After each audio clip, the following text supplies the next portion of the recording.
Oh, wow, that shit could be over. Hey, yo, what the fuck? You know what's funny? Are I didn't even press live play. again? I didn't even press play. I don't like playing it through the speaker live. What? Nah, you don't get the Hold on. Let's go. Let's play through. Let's both of them. go. Here we go. All right, hold on. We're gonna edit this out. Tell me when to rock. Hey, yo, what the fuck? Let's go.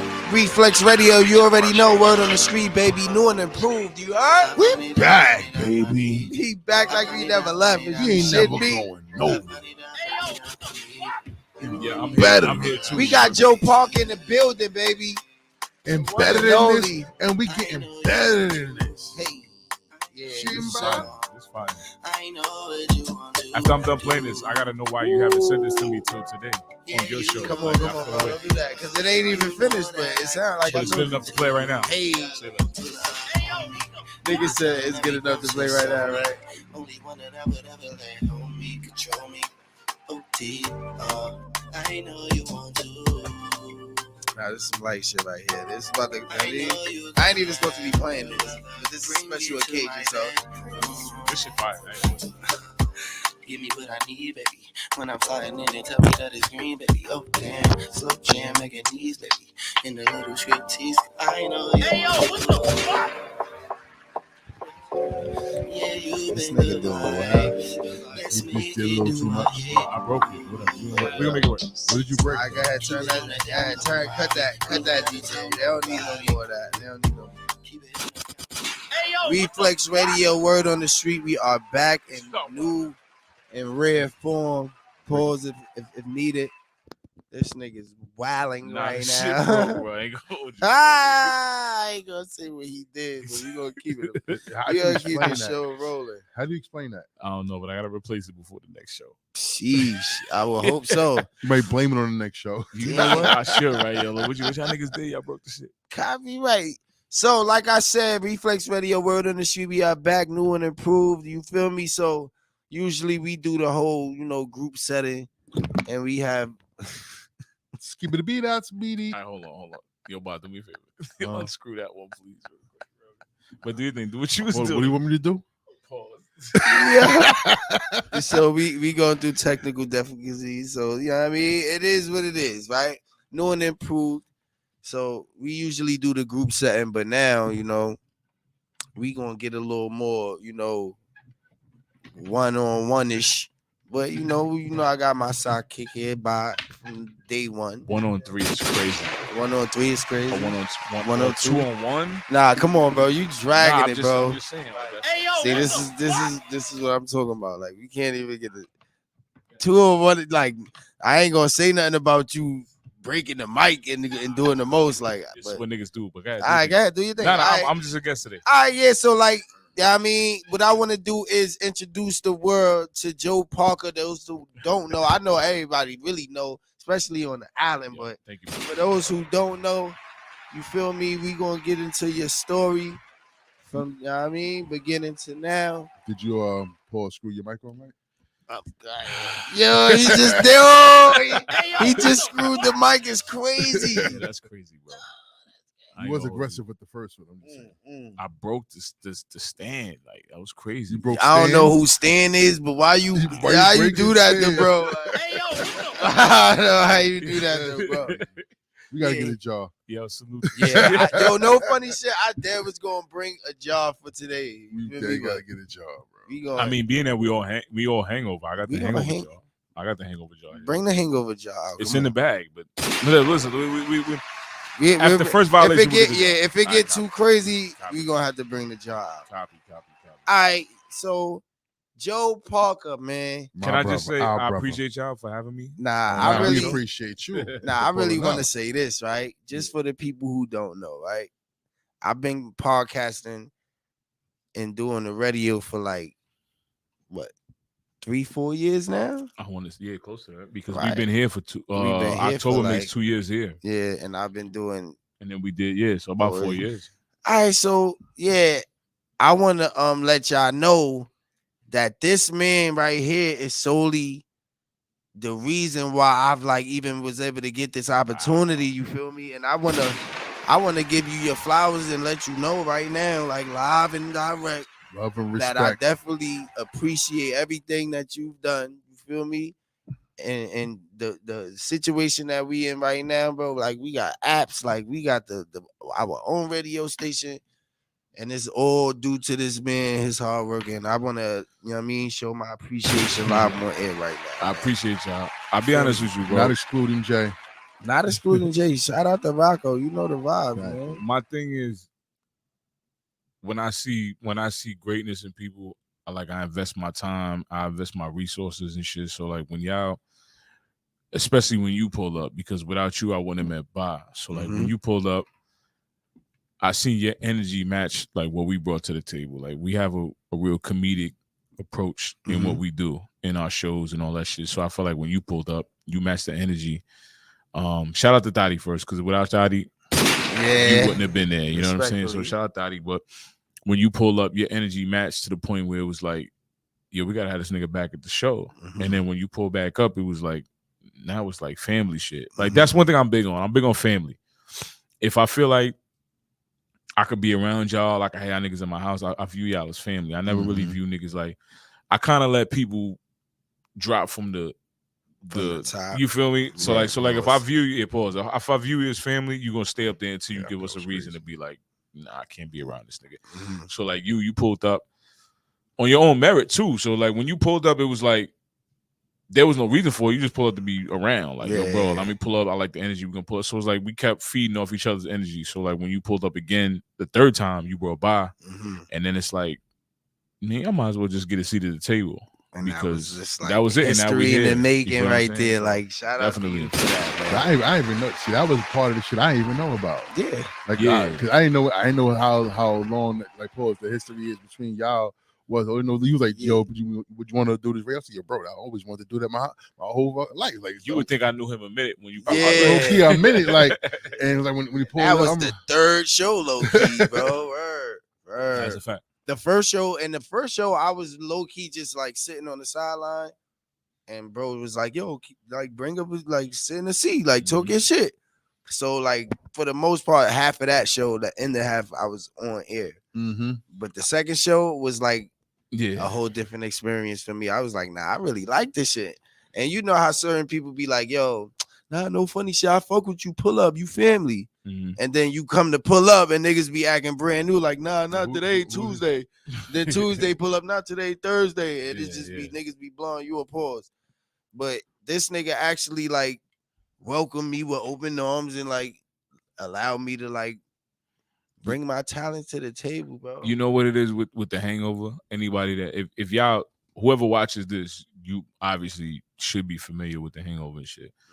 But like what we bring to the table is infectious. You know what I'm saying? Like you can't pull up and not have a good time. You can't pull up and not laugh. You feel what I'm saying? So like if you pull up, there'd be people like on the couch and on the side when we was at. Shout out to DTF Radio.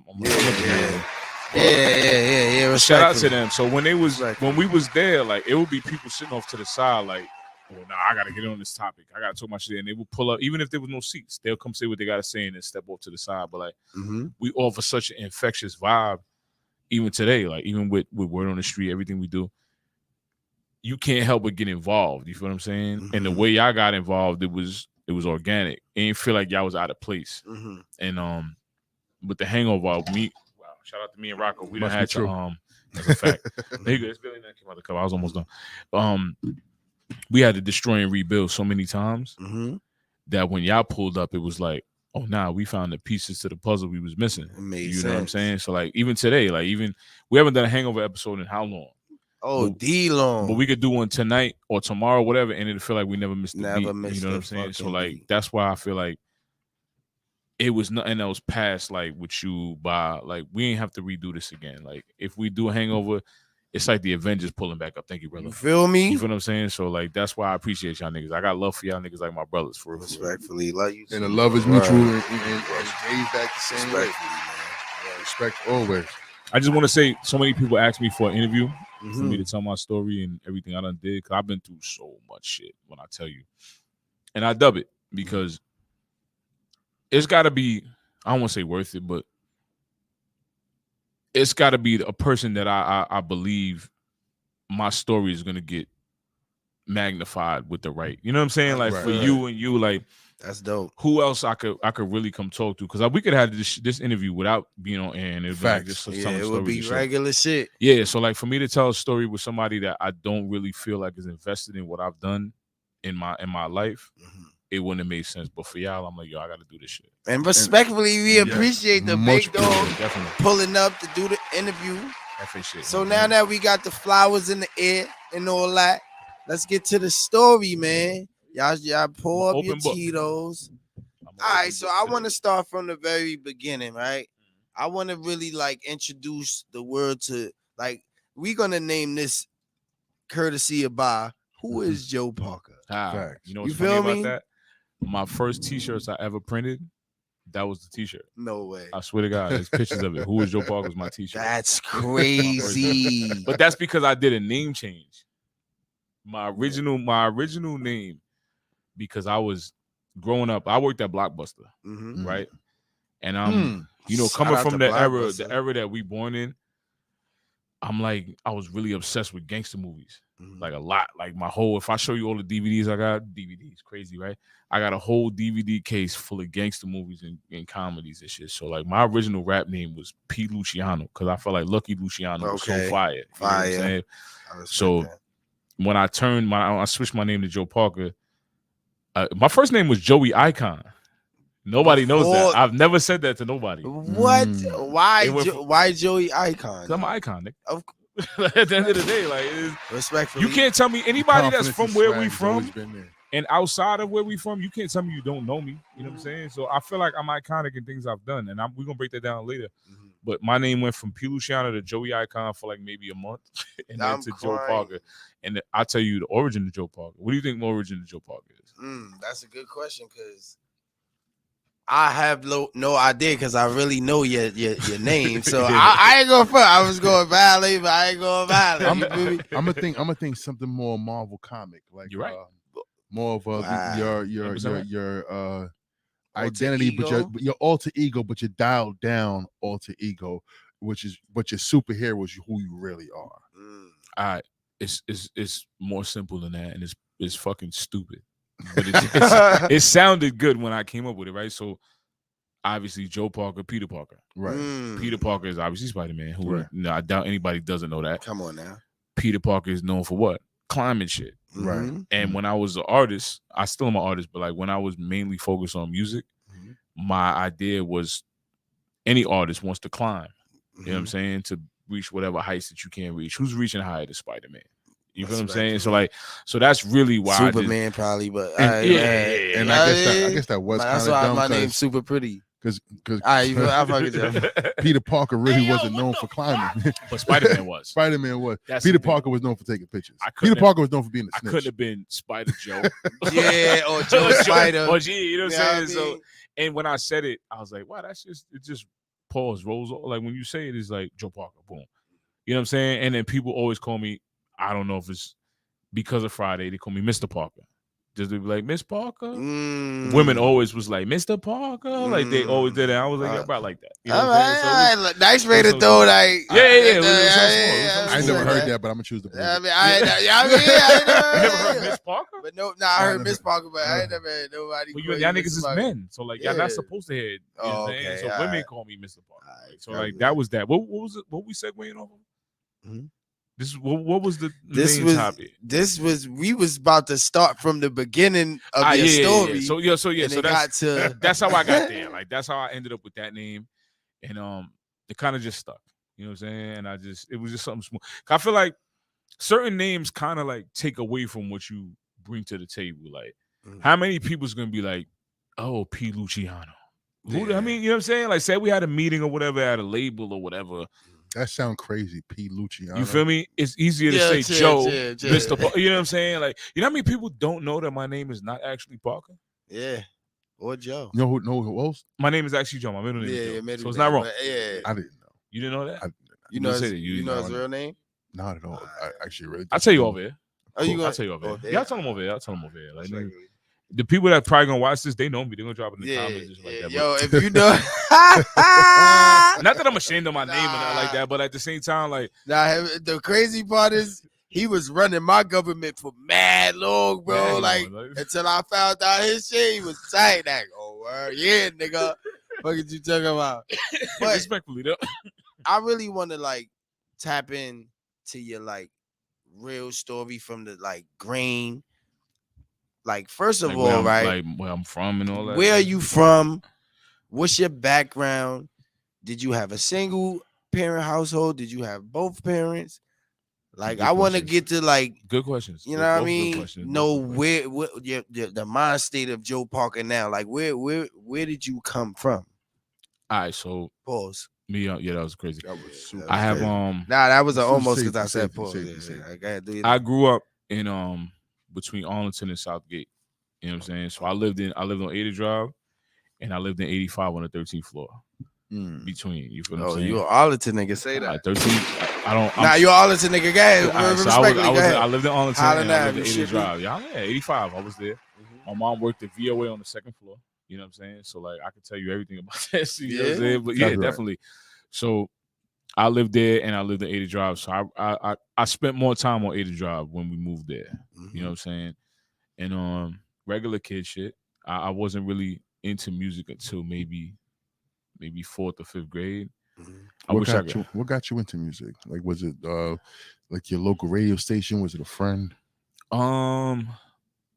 Maybe the local radio station, because I actually remember to this day I called Hot 97, 1-800-223-9797, and I spoke to Flex directly. I was on hold, and Flex was like, "Oh, it was a request. I had called up for a request. I can't even tell you the song." He was like, "Yo, what's up, shorty?" I was like, "Oh, I'm just calling in, lump some kid shit." And he's like, "I bet I'm gonna put that on for you." He never did. I'm crying. Never did. But at the end of the day, I was like, "Wow, it's that simple to talk to the higher up." Yeah. So like, I thought about that. Then I'm listening to rap at that time, and I'm like, I always been somebody challenging myself, even as a child. So I'm like, yo, let me hear. I hear music. I'm like, I could write raps. Terrible in the beginning. Of course it is. Everybody writes it terrible. So I'm writing this shit. Then the more I write, the more I'm rapping. Shout out to my nigga Kev. I did a lot of ciphers. I was ciphering for days, bro, since like 8th, 9th grade. So then I started realizing, yo, I'm actually pretty good, because everybody I'm hearing, I'm like, them niggas is not rapping like that. Yeah, so it's trash. So I just started writing. I never thought about like really pursuing anything till like middle of high school or whatever. But as a kid growing up in the 90s and shit, like radio was everything. Music videos, radio. Like I aspired to be an artist. You had to either want to be an artist or a basketball player. There was really nothing else. Yeah, like that was really it. So, and I used to hoop, but I was nice. But I'm like, I don't see no future in rap. I see future in rapping, not basketball. So that really made me keep writing and shit. I got notebooks for days, like notebooks. You know what I'm saying? Like archives. Yeah, we call that archives as artists. That's what got me started. That's what they used to write their rhymes in before phones, kids. For people that don't know, right? We had composition notebooks, spirals. I got those for days, bro. And I always been business minded. Like, shout out my nigga Kev again. He used to make fun of me, like, yo, bro, you always writing shit down. Like, I always had a format in a notebook. Like, if I want to do something like a business plan, every time I would write it. I've always been that type. Who put you on? Who gave you the idea of always to write your business plans or business ideas? Nobody. Like that. That was my way of remembering shit. Because I feel like my brain frequency is so much, like it's so much going on that if I don't write certain shit down, like if I show you my notepad, bro, it'd be notes of like one word shit or like one sentence shit, because if I don't write it down, I'll forget it, because I'm always firing off mentally nonstop. So like I have to write certain shit down for me to go back to it and be like, oh, I want to complete this. You know what I'm saying? So like, that's why ADHD too. I think I do. I think I do. No bullshit. I know you do, because I have the same exact problem. I can't not write it down. I never got to writing it down part. Like I'll just fuck it on to the next. Fuck it on to the next. Yeah, I have to write, bro. Like, or I'll fucking forget, and it's like, and I got a problem with not completing shit. So if I know I forgot something, it's gonna fuck me up, and my next project is not gonna be complete, because I'm constantly thinking about what I should have completed. Yeah, so like I always was the type to write shit down. So and when I did that, my niggas used to make fun of me like, yo, bro, you always writing down a game plan and you're not executing. But we was kids, you know what I'm saying? So yeah, that's what always made me do that.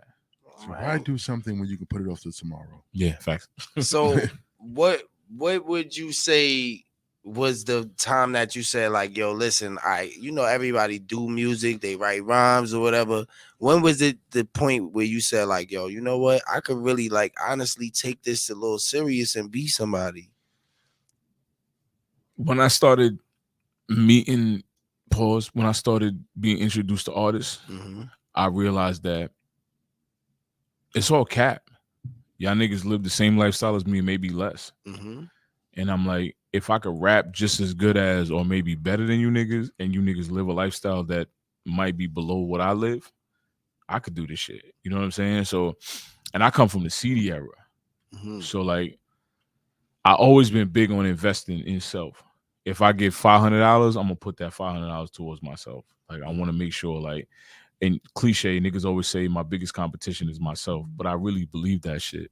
And do you know how rare that is for a person to be self-motivated like that without a person above them to actually point them in the right direction and do certain things? Like most people won't bother to think that way. Like for instance, I didn't to think to write things down, and, you know, because of things I might have want to remember for a later day. Or I didn't start doing that. Of like for me, so I started like writing my own rhymes. I would have like a line in my mind.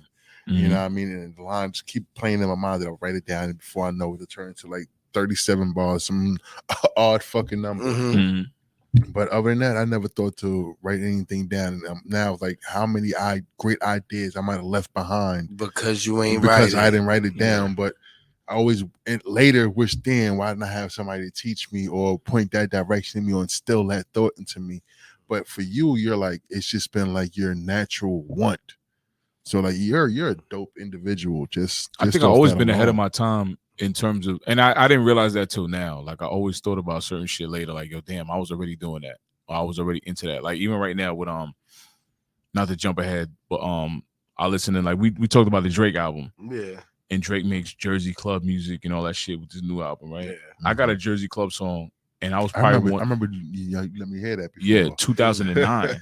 Like way before, like niggas I always was ahead of my time, but I don't like forgetting. Like I was saying, I don't like forgetting certain shit. So like that shit I should have wrote down that I didn't, and I would have probably been more successful with certain shit in life. But again, I think I trained myself to do that because I come from the cypher era where it was like, yo, I'm in class, I'm gonna write these bars, then I'm gonna remember them. And then we're going to go to Wagner. We're going to go to New York. We're going to go to Curtis. We're going to rap everywhere.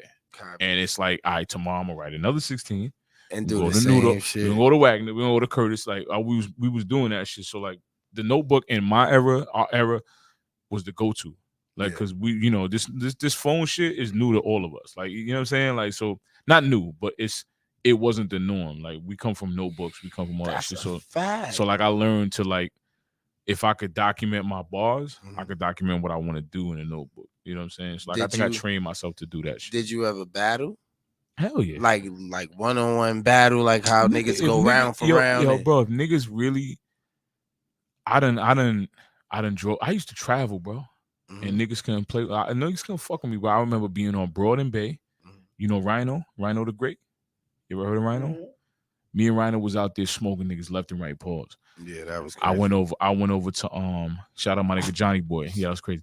Johnny Boy right over LA Fitness when it used to be fucking the movie theater. Jojo Pellegrino, me and him spit a whole. That's crazy. Haas could tell you for days. I make jokes with Haas all day. I'm like, I remember I smoked you in this spot. Me and Haas used to cipher for days. Like, yo, my son. Oh, you cook my son? Yeah, I smoke Haas. Nah. He not gonna agree to it, but I can tell you. Ready to hold on, I can tell, and I'm gonna tell you spots. I'm gonna tell you spots where, listen, house always been fire. You know what I'm saying? South Avenue and the Terrace, that little deli, that used to be a place where niggas lived. Oh yeah, no son that lived there. On the corner, yeah. Exactly. I went in there and I think I always went in there, no matter where I went with a full clip. You know what I'm saying? So like, house always had bars. I always had bars. But like, I battle niggas. There's a reason why niggas don't say my name in raps today, bro. Let's shake my hand on that. You know what I'm saying? Respect. And I've been to different ciphers, Henny's Corners, this shit. I done rapped on Hot 97. I done rapped on Sway in the morning. Like niggas know who to play with, who not to play with. You know what I'm saying? And I'm nice, bro. I'm gonna keep it. Niggas know that, but I'm not an active rapper. You know what I'm saying? I be chilling until niggas say the wrong shit. Then I get out there and I rap. But at the same time, I battle, bro. I battled, but battling when I battled wasn't what battle rap is now. Yeah, battling for us was you got a few 16s. You could rap, like I said. You can go to every school, and there was no social media. So if I rap something at Wagner and then I get to Curtis, nobody knows. Nobody ain't hear it. Yeah, so it's like it's a little different. So at the end of the day, I think we all come from battling. Yeah, but it just wasn't battle rap. We rapped. You know what I'm saying? Like cypher rapping was battle rapping. Where we come from. Hey, yo, what? Yeah. We all came from battling? Battling's crazy. Come from battling. That was wild. Come on, bro. That was wild. And you know what? Pause respectfully. He's got a job to do. Hey, yo, what the fuck? Respectfully for all my niggas on patrol. All right. But yeah, I feel like we all had to do that. You know what I'm saying? Because, which is why you rap at a high... and artists. Yeah, you rap at a level that niggas know not to play with you a certain way. Respectfully. Because you come from, pause, that era of how many niggas today could be like, if you was rapping, you was the go-to to call. Like, oh, you think you nice? Let me call I'm calling my son. Yeah, I was that nigga. There's not a lot. I was him. So, like, there's not that today. You know what I'm saying? And we earn certain shit. Like, battle rap is a performance now, but we earn that shit in the trenches, in the dirt, in the hoods, in the staircases. Where, that's your man. Call your man's all right. Like, I done rapped in situations where it's like, I'm dolo. Like, I might be too nice. I might get jumped. OD. You know what I'm saying? Because I'm cooking the nicest nigga in the hood. And now your hood look crazy. And now it's like, I'm out here with one nigga. Like, we gotta get home. You feel what I'm saying? Like, that's battling to me. Niggas do not want to let you leave. Let me get another verse. Niggas want another verse. Somebody else coming down the battle. You spit some mediocre shit and niggas still go crazy. Oh my God, this nigga's rallying. Yeah, that's the thing, bro. And I feel like what we grew up doing, they lack character today. But like I said, I grew up. I can never say I'm a battle rapper, but I grew up battling. I grew up ciphering with niggas and shit where I wanted to be the best. So yeah, I feel like that's what made me, you know, view music differently. Shout out to everybody from Curtis. That was one of my favorite places to be at. Wagner had niggas pulling up from the new. Like, the funny thing is, I never really have paid attention to that. You know what I mean? I know there was people outside of Curtis. We used to go outside there. Everybody used to join the cipher, and I was from McKee, but I live right across the street from Curtis. But I always stopped there because McKee, nobody really hung out outside there. Mm-hmm. Everybody parlayed right there in front of Curtis, right there. Mm-hmm. Police just let niggas mac. And niggas out there with the boom bip, the boom bip, like and niggas made a freestyle. They had a whole cipher on boom bips, man. You know? I'm crying. Hold on, let me just shout somebody out because this is Reflex Radio. We don't know who tunes in. We got a big fan base. Facts. If you was in Wagner, I want to say 2002 to 2004. I don't know. I never forget. If I could call my man Kev, there was 3 niggas. I don't know where they was from. But if you're familiar with Smack battles and all the Smack DVDs and shit, like they had a cipher, they had like a delivery and shit. Like one nigga would rap, it was so fire, bro. Like he would spit a 16 and he would grab his man's shirt, pull him in the cipher, and he would start rapping. Yo, bro, it was the craziest shit. And I remember my man Kev rapping and 2 other niggas, and it was me. Them niggas ran out of bars. I remember they was like, shout out, I was chunky then, and they was like, yo, the fat nigga right there, he's fire, but the rest of you niggas is fool. And they was pulling niggas in the cipher, and I was like, yo, bro, if I had that camaraderie amongst rappers with my bros, oh my God, it's undefeated, bro. So if y'all niggas is listening, if you ever see this and you was one of the people outside of Wagner, I remember you to this day, bro. Fucking 20 years later. That's crazy. But yeah, that was it. I just want to shout them niggas out. But that's classic shit. A lot of like nowadays niggas, oh yo, you think you nice? Let me let you hear my son's song with the auto tune on it, and he really screaming to the top. It'd be crazy. Nah, back then he had to come outside. Yeah, you had to really show and prove. That's a fact. And build character, build your name, build. That's why even now to this day, myself, like a lot of people know who I am because of the fucking steps that I've put in this pavement. Shout out to you, New Life shit. I didn't know about that till you put me on. Yeah, I knew. Shout out to New Life. That shit tatted. That shit tatted. Mm-hmm. You know what I mean? But yeah, I put in a lot of work. A lot of work. You did. I did my homework. You know what I mean? But let's back to you though. This is your interview, man. Appreciate I it. wanna ask you, right? Mm-hmm. So at what point did you like transition from like doing music full time to like podcasting or doing radio? Like, and what made you get to that point? Rocco. Shout out to Rocco. Shout out. All right, so Rocco. I was on a radio tour. Like I was doing every internet radio station I could lock down, and then regular radio. So like I was doing I forgot what single I had out, and I was trying to at the time I was trying to get signed to Shady, like because my delivery and bar content at the time fit that. Like I was trying to write to be, you know what I'm saying, selected or whatever. Yeah. So we doing our rounds, we doing our G Unit radios, all that shit. So Sirius XM and shit. So we go to Sirius, we rapping and shit. You know, Rocco, I give Rocco credit, bro. He's always been by my side no matter what. Like with the camera out, he never wanted to be. You know, how certain niggas got to be in the spotlight, regardless if you're the nigga. He got to be there. Like Rocco was always a nigga. Like, nah, give me the camera, I'll fall back. As long as you lit, I'm lit. To the point where I used to make him like, yo, bro, come sit down next to me, nigga. Like they need to see you. Like today, I do that shit. Like even if Reflex, there's been individuals here that thought he was like the nigga that cleans. Nah, that nigga's. I swear to God, they asked him like, "Yo, you the janitor here?" They really treat him like Shep, and he was like, "Nah, sis, like this is my shit. Is my shit. Like, so like, he had to clear it up. So like he was always there. So one of the spots, which is DTF Radio, shout out DTF Radio, we got there. That was when our radio stopped, and I don't know, maybe he's seen that. Shout out to Uncle Tone and them. He's seen like, yo, if they do that, we could do this shit. Not even he wanted to do it. So we go, he's like, yo, I'm gonna go talk to Son, pull up with me. Shout out my nigga Mark. So they go over there, whatever, and he's like, yo, what do y'all charge for the niggas a podcast? They broke it down or whatever. He's like, yo, we should do a podcast. Anything my niggas want to do, I'm down. Like I support you. So I'm like, oh, we can do that shit. So Rocco, if y'all know. But if niggas listening, if you know, Rocco's not a talker so much. No. Like he's the quiet guy. Yeah, like facts. So like he wanted to do it, but like I like, yo, bro, I'll pull up with you. And I'm a talker. I talk all day. I talk my shit. So like that turned into me and him building this show.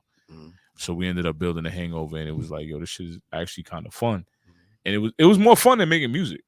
You know what I'm saying? I don't know if people know, like for radio, you could be hot today and cold tomorrow. That's a fact. But as a podcaster or a DJ, you're forever gonna be lit. You know what I'm saying? Especially if you bring good content to the game. So like we ended up sitting down and we just had fun, bro. So like I figured, I was like, yo, bro, let's just do this shit. And it ended up being the Hangover, the first one. We started in 2015 for niggas that don't know. And it was the wrong people. It was just, you know what I'm saying? We just tried to fill seats with the wrong niggas. You know what I'm saying? So, and we wasn't professional. We were still young. 2015, you what?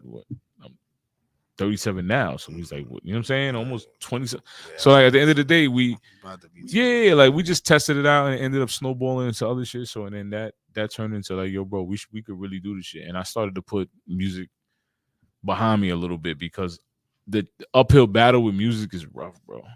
Yeah, and we'll talk about that too. It's but definitely like, tough. You're an artist, you know the vibe. So like, it's fun, but being good at what you do and watching niggas that's not as good as you prosper is discouraging. And leech and so like it's this discouraging element to it, and it's like I can have fun doing this podcasting thing. Like even at DTF, we wasn't podcasts. We did a radio show. Yeah.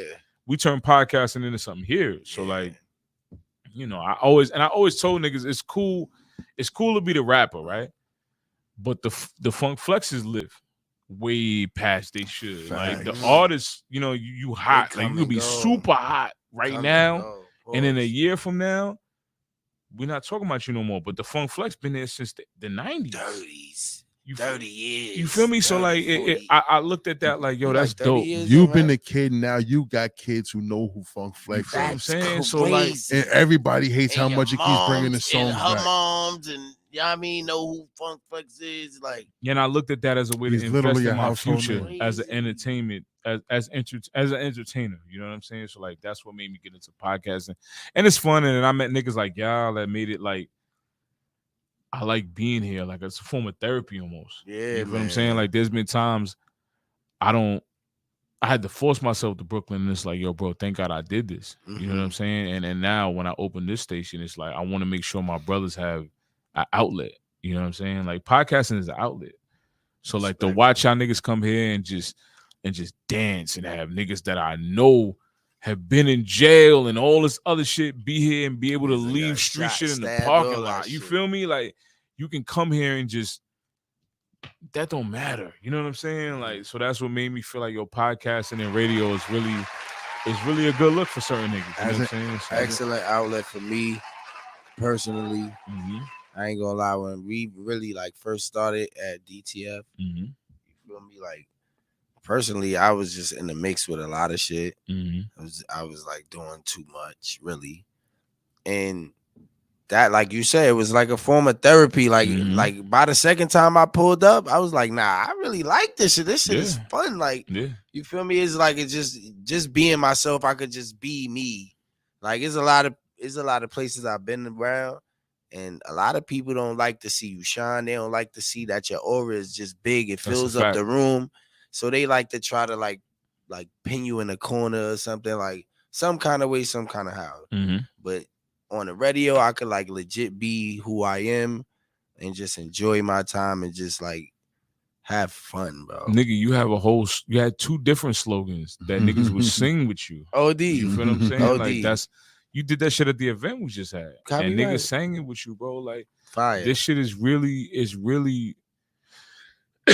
it's really a way for people to connect with you in a way that they might not have been able to just off music.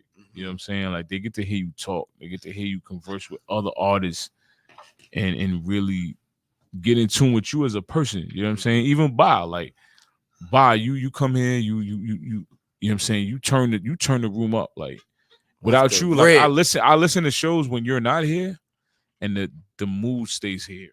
Like when you get here, it's like, oh, you feel what I'm saying? Which is why I reached out to you, like, yo, bro, you should be in the morning, like turning this shit up. So like, I really respect what y'all do. For me though, like I come from the from like doing the shows, you know what I mean, on stage, you know what I mean. So I always enjoy giving that energy and just being electric to the room. Like I love that, you know. So like the hype man situation, you know what I mean, bro. The hype 100%. Man. So like, what brings me to ask, like, as far as being an entertainer, which you're really, really great at. Thank you. How much did you do a lot of shows and stuff like that? Like, did you enjoy doing shows? Like your open mic shows? Like, I figure like for artist wise, even though the trials and tribulations parts of being an artist, those sometimes doing shows whether it be whenever you get on, be some of the funnest times you can ever have of being an artist. I feel like my arrogance held me back a little bit. And a lot of people will tell you, like, I'm going to perform in front of a room of 1,000 or 10. And I've never been the type to perform in front of 10 people. I felt like, like I said, I observed the room, right? So, like, if I'm performing and I see 5 people at the bar talking like I'm not even there, it discourages me. I don't want to be there. You know what I'm saying? And I feel like that hurt me in terms of, because you got to do everything. You got to perform in front of 10 people. You got to perform in front of 1,000 people. You got to make sure everybody is on the grind of your rise as an artist. You got to do everything. And I've never been the type to want to, you know what I'm saying? And I feel like that extra mile. Like I don't, because I know I'm good. And I feel like, why am I performing in front of 10 people? I deserve better. Which I shouldn't have thought that way. Which I feel like that might have held me back a little bit. But again, like going into this microwave music era. Hold on, time out. Microwave music era? Microwave music is, I drop a single on Monday. It's cold on Thursday because Bob dropped the album. All right. You feel what I'm saying? That's so like with Apple, Spotify, all this shit. Like when we was coming up again, dropping shit every day in that. Yeah, aspect. So like when we was coming up, CD era, you had to appreciate the body of work because there was nothing else till Tuesday next month. Yeah, facts, you know what I'm saying? Facts. So like now it's like you could be fired, but what else is hot today? Yeah. So like, I felt like I was a little too arrogant in that sense. But I feel like I don't know if my future would have been in music. Like, you know what I'm saying? Because my brain doesn't operate in one dimension. So like music might have been one thing, but nigga, tomorrow I want to be a cook. Today I want to be a boxer. Tomorrow I want, like, my brain doesn't allow me to sit still and do one thing. So like the music is a way for me it's the first branch in the tree I build. You feel what I'm saying? So like this tree as Joe Parker as a brand has the branch of music, the branch of boxing, the branch of cooking, the branch of podcasting. So like and it's a big market, bro. Like music is, I can't see myself, like if I was really a hungry artist, I can't compete with young boys doing spin moves and drill. I can't do that. Like, you know what I'm saying? Like, sturdy, but my music, I was one of the first niggas dropping drill records. Ric Flair is one of the first niggas on Staten Island dropping a drill record, and I ain't do none of the shit these niggas have to do, and it was fire. You know what I'm saying? I dropped drill record. And you ain't have to do none of that. You have to do none of that. You feel what I'm saying? So like, but that to your question, like with shows and shit like that, I should have been a little more humble and did more. You know what I'm saying? But like, what you gonna do? You live and you learn. But at the same time, had I got lit at the time, who knows if I'd have been lit today? You know what I'm saying? But I'm happy I get to do. I'm happy I get to invest in myself in terms of business today. Like, and I feel like what I do means more. Like, I might have made a record where people fuck with, but at the same time, I know I can go to sleep knowing my nigga Be Easy, my nigga Green goes, I got a podcast at a station you opened up for us. Fact. That means way more to me than a couple niggas being like, yo, this record is hot. Respectful. And then just dubbing it. You know what I'm saying? So like, I feel like my path to here today, music might have been like the first seed, but it's like, that's not my destination. Yeah, like, music changes, bro. Like, and I'm not about to keep chasing a new sound. I want to be the mogul that they know without having to be directly connected to. Like, let's say Cash Money, right?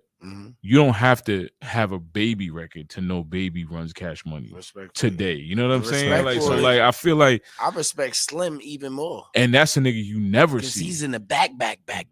Yeah, I said background. Yeah, I was about to say I was about to wild. But at the Tevin. But look though, like Tevin, go ahead, Tevin.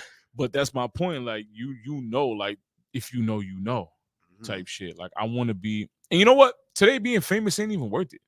You getting shot at, you getting robbed. Like I'd rather be the nigga be like, oh, he's driving a Bentley. What does he do? Opposed to I know he raps. Let's rob this nigga. Like I'm happy. And ain't even God. Like you don't even know this shit rented. You feel me? Like that's what I'm saying. So like I'm happy my path led me to where I'm at today because I love y'all niggas, man. Like for real. Like I really love it. I be in the house watching y'all niggas in here. Word on the street Tuesday.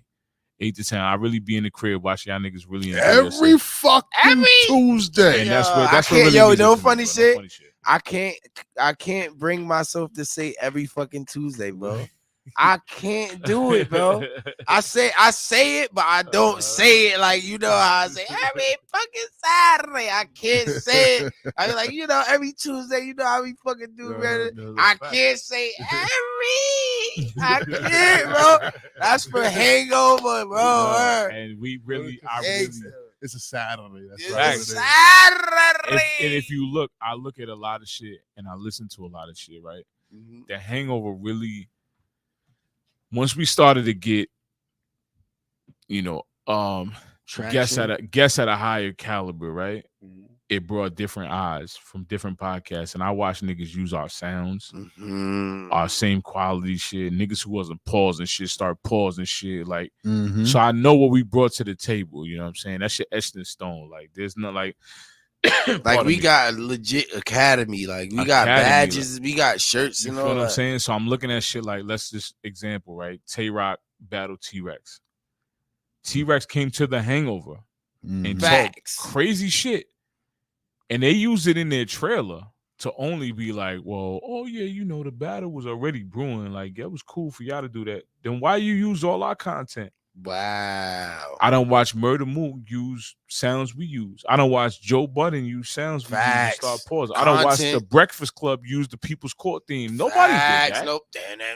Nobody did that. Nobody so like I that. know what we did was really great. You feel what I'm saying? And there's only room for growth, pause, and for us to keep growing as artists and entertainers. So like, you know, what we do is, you know, I just appreciate y'all niggas because y'all niggas drive me to be better so y'all could be better. And likewise, no funny. funny. You know what I'm saying? I really appreciate y'all likewise. niggas, bro. Can I ask you a question though? That's what we here for, brother. I really want to go like take a step back. I had another question, but just based on what you just said, I want to ask you, right? Why do you feel like, for instance, like the Joe Buttons and the Breakfast Clubs and the Selves and the, why do you feel like they would sit back and watch content and mimic rather than just show love or like, you know, help bring you to a higher light? Like, that's the first question. Then we gonna get back. Yeah, like, why do you feel like that? They hear our footprints. They hear our footsteps. And if you in a position, all right, so let's say you're the guy, right? That all the artists come to, like, yo, Pretty, I need you to play this record on air, and they paying you and they doing all these things. And then there's a little old me that's taking either half or no money to do the same shit. I'm gonna tune into what they doing. You feel what I'm saying? So like with certain shit, our market and our what we do as entertainers, we're a constant stream of entertainment, right? Writer's block as an artist, it happens. I feel like content block happens. So when you have nothing to talk about, I'm gonna tune into the niggas that's doing it. And you know what I'm saying? Like, all right, so boom, let's say whatever example, we talk about Lizzo. If you're a big name DJ, VJ, whatever, like, and you have nothing to talk about tomorrow, and then there's this small scale show that's talking about Lizzo and it's clicking, it's funny, and it's everybody. I'm gonna pull that content, and now I'm talking about that on Hot 97 or 105.1 because it's a broader and platform. then you look like nothing because you're nobody compared to a person like me who's on a machine. So like I feel like podcasters and artists, they do that. That's their way of finding more content, because you gotta, even me, Reflex Radio, I do my news searching before. Like if you go to the news section, right? Anything I post or one of my writers posts, you're probably gonna find it on the Shade Room. Okay. That don't mean we took them from the Shade Room or vice versa, but like the content is always gonna go. You know what I'm saying? It's just current events. Yeah. So like, all right, current events is current events, right? That's one thing. All right, like just to say like this, right? Word on the street, every week we play a game.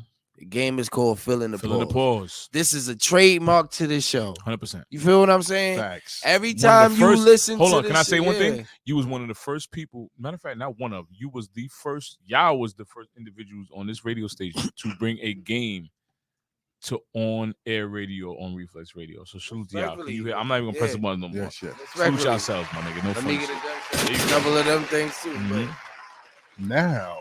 Fill in the pause. Like my fault, just so I can get the point out. I'm on the same level. Go ahead, beloved. Fill in the pause is a staple on the show. Facts. You feel me? So now, current events is current events. That's just shit that everybody talks about. It's on the internet. People have memes about certain shit. That's just current events. So I can't fault you for talking about R. Kelly getting 30 years if I talked about R. Kelly getting 30 years, because it's news. Facts. You feel me? But now if I'm doing my show consistently every week, this is my shit. Fill in the pause. Now I tune into Hot 97. Yo, Joe Parker, Hot 97. We about to play a new game. I just, you know what I mean? I want to bring to the platform called Fill in the Pause. That's legit biting. Facts. Why not say, oh, yo, yeah, this is Joe Parker. I want to bring something to light. I watched this podcast called Word on the Street that you can probably tune in on Reflex Radio. They got a fire-ass game called Fill in the Pause, and I want to play this on my platform because I heard it was fire, and I want to bring it to this platform. Why can't people like be more so like that rather than it's just like... Because you're a threat. You're a threat to what they do. Me personally, I'm a threat to a lot of shit a lot of niggas do out here, and in the entertainment world that's local, right? If you look at what we did at the Hangover, I shed light on battle rappers, VH1 stars, local talent, and I ain't charge niggas $1. Here. Even did it here, right? I never charged niggas $1, right? People recognize that shit. And once they see that, now you become a footstep behind them. So, like, niggas don't want you to pass them. And they're not about to help you pass. So, if I see what you doing and you really bubbling, I'm already in the position up here to take that content and make it mine. And you're just somebody that biting. So, you got to always remember, I got the receipts motherfucker. You can go ahead and try. But where we come from, who's going to stand by you and be like, yo, nah, my man Pretty had that first. That's the problem we have on this island. Let's say, not that it happened, DJ Self. Let's just put it out there, right? Say DJ Self starts tomorrow, filling the bar. Niggas is going to be like, oh, I want to be on Self show before they want to be on Pretty show. Because it's Self. And this is the problem we have where we're from. So at the end of the day, you got to find a way around that and keep building. But it's part of the game, bro. People turning that game into a pool party now. Like you feel me? Party game. You've seen it. I've seen it. You can't tell me, knowing what we brought to the table, that they ain't get what we do here, bro. Instead of a drinking niggas game, is getting dropped in the water. They're getting dropped in the water for filling the pool. No, somebody, Destiny sent me a video of it. Now you telling me. Now, if we was nobodies that never did anything, I'd be like, all right, coincidental. We've interviewed the biggest names on VH1. I've interviewed Beasley. I've interviewed Puma. I've interviewed fucking Chrissy's been here. Webstar's been here. Ron Brown's been here. You telling me certain shit is just coincidental? Yeah, you niggas ain't watching what we do here? Not a fact. It's a lie, bro. Like, niggas look for no names to steal content. So y'all niggas trying to still fill in the pools already? Yeah, and you know what your job is after this interview's over? I'm violating. There you go, my nigga. At the end of the day, y'all see what we did, and it's up to Stanton. I have the receipt. It don't even got to be me no more, bro. I don't care about me no more. When y'all niggas tune into a nigga like him, I'm tired. Do the right thing, like the same way Self stole from Thotty. He wild. It was multiple shows. It was like back to back. You got Chunk, who's dealing with niggas stealing from what's his name? Queen's Flip stole his shit. What are we doing? Stole his skit. What are we doing though? Wow. What are we doing? Because there's niggas that's really putting on from the city, bro. Stand by that. Why not help a nigga out? Stand by that, bro. But the problem with Staten Island is we a bunch of niggas that's all on the rise. That's don't want to help because you scared that you gonna get lit before we not knowing that a nigga would really like a real nigga would really like pull you along too, bro. You know how many niggas come here to promote events that's hosted by Hot 97 when this is in the city you from? You feel what I'm saying? Like, you can't tell me shit we do here is not. It might not be on the scale of Hot 97. But it's recognized. But let's keep it a buck. How many of y'all niggas went? We can ask this in the room. How many times y'all went in your car and put on Hot 97 in the radio in the last month? No. Maybe the last 6 months. No. Not but y'all come here. You feel what I'm saying? Which lets you know that this is a platform you can benefit off of. Facts. So why is Reflex not at your event? If you can come here and get lit. You feel what I'm saying? Like, it just feels good to be like Hot 97. Cool. But realize what we offer here, though. You feel what I'm saying? So, like, at the end of the day, bro, we're going to get to where we're going to get to because we have that drive. We come from the mud, my nigga. Like, this is facts. This is minority owned, bro. Facts. This is from the ground up. I told y'all niggas in the lobby of DTF, like, yo, son, I'm opening a radio station for y'all niggas, and we here right now. You heard? I done went a whole week damn near sleeping 2 hours a day to build this motherfucker. And we here right fucking now. So, like, you know, whatever. Y'all niggas get into it. You know, I know it, nigga. Let's go, man.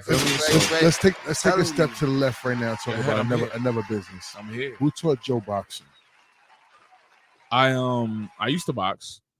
Mm-hmm. Not professionally and not like that. I sparred. I got in a couple. I always been to boxing.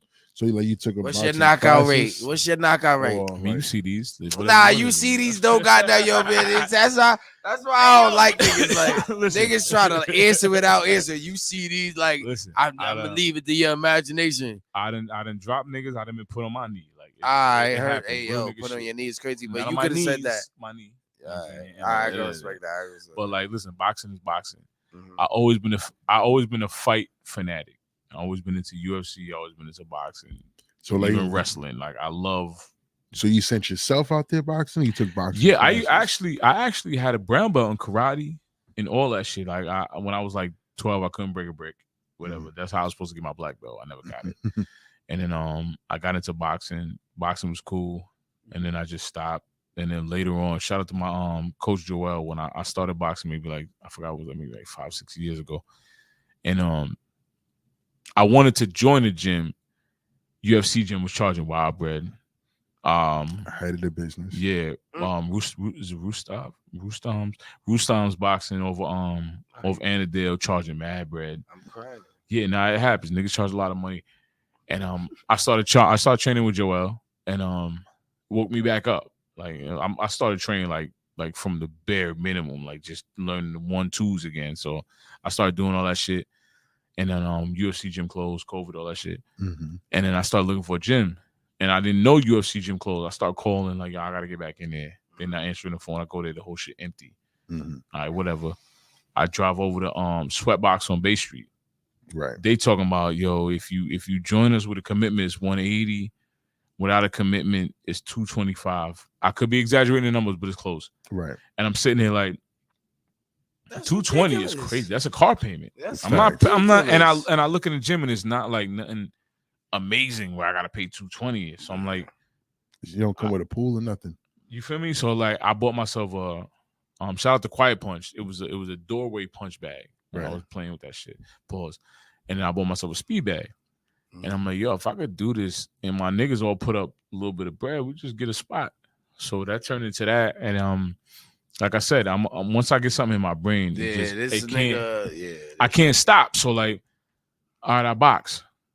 I could teach you how to throw a 1-2. I could teach you how to do this shit. All right, now I want a license. So shout out to me. I'm licensed to Team USC boxing.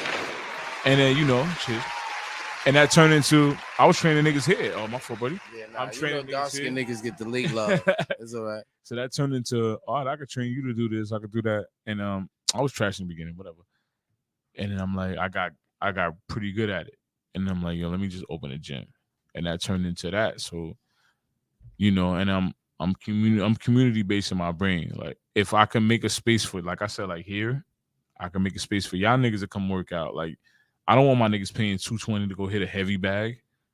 Right. Yo, bro, I got the spot over here. Pull up. Pull up. That's always been my vibes, bro. So like Parker's place open. You heard like right now. So, get in tune. That made me just, cold word pretty. You get 5%. I just love the and there's days now like I sit back and watch. Like I built everything from scratch. Like this, even where we at right now, this was literally an empty space.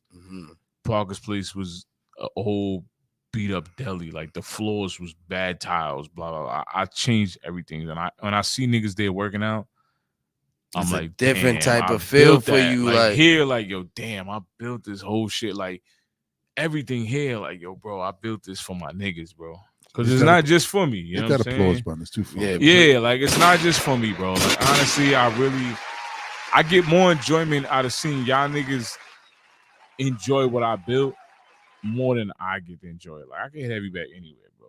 But like to see my mans pull up, even when I'm not there, that's what really does it for me. You know what I'm saying? Like so when I'm like even here, last week I wasn't even here when you pulled up. I set it up and I went home. I could watch y'all like, my niggas is really enjoying that show, and there's niggas pulling up here wanting to be part of your shit based off what we built just podcasting. You know what I'm saying? Right. So like it's always been, I really enjoy watching y'all be great because it makes me feel like I'm great. You know what I'm saying? So like that's how I always view shit, bro. Respectfully. Yeah, like I want to ask you this though, right? What's up? Normally, a humble man has been, like you said, through a lot of treacherous situations, right? I want to ask you this, right? As a youngin, have you ever joined the gang? Have you ever been arrested? If not, why haven't you joined the gang? And if you did get arrested, what did you learn from that situation that made you want to like change and be a different person? All right. In terms of gangs, right? I went to Port, and that's where, like, for my freshman year, it was always on some gang time, and I always was running around with the wrong niggas. I was running around with Zulu niggas. I was running around with Loc niggas. I was running around with Blood niggas. And Blood niggas is probably where it ended up for me because I started running around with Dipset later. So, you know, Dipset, there's a lot of Blood niggas involved.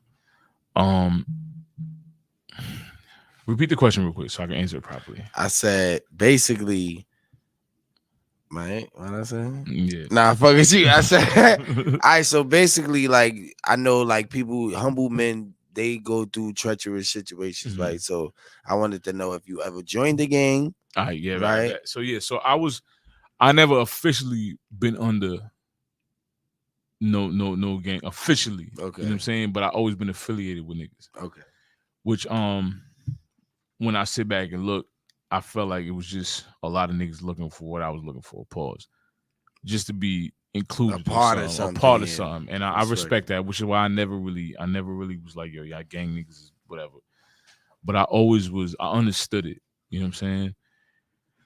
And I was around certain shit because I wanted to pursue music. So I understood. You feel what I'm saying? But in terms of getting arrested, everybody done been to precinct once or twice. I never been to jail. Okay. But I done been to the precinct. I done got arrested. Like, it ain't, you know. What would you say was your, like, craziest charge to date? Honestly, I've always been swift on my feet. So there's been times I done had bags on me that I was Listen, I ain't asked you about shit you ain't get caught for. I asked you what I got caught for? Yeah, not what you what you got smoking caught. where I wasn't supposed to be smoking. Okay. You nothing crazy. Like, I ain't never got caught with no because I would have went to jail. You feel what I'm saying? But in terms of, like, you know, precinct for a few hours for the night, blah blah blah. I done did that shit, like, just little shit, bro. Having smoking weed in a park somewhere. Like, I never really was into no crazy shit where I got caught. So you only did, like, let's say, give or take a couple hours. Yeah, nothing crazy. So basically, if you was presented like 20 years or some bullshit that you ain't even had nothing to do with, you feel me? You telling? Nah, I never believed in that. Now I'm gonna tell you what, I never believed in that because there's been niggas that held me down for shit they weren't supposed to hold me down for. Respectfully. And I always been into if you real enough to be involved in shit. You take what go with that. You know what I'm saying? Like, if I show you shit, y'all niggas see me in the camera. I done been stabbed. I done been shot. I've been through shit.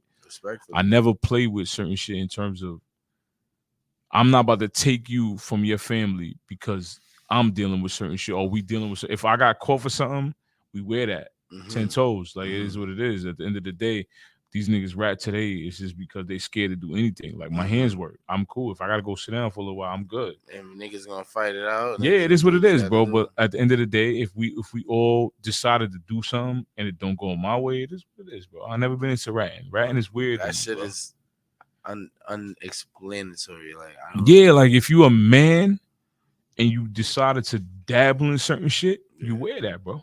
It is what it is, bro. I never been into ratting, my nigga. That's not my thing. You a civilian? Stay that. And again, let's not get it confused though. Stay that. You could be in the field and in transition. You can. In my opinion. Yeah, facts. Of course. But no, you feel what I'm saying? If you active. But you can't play the middle. Nah, if you active, you active.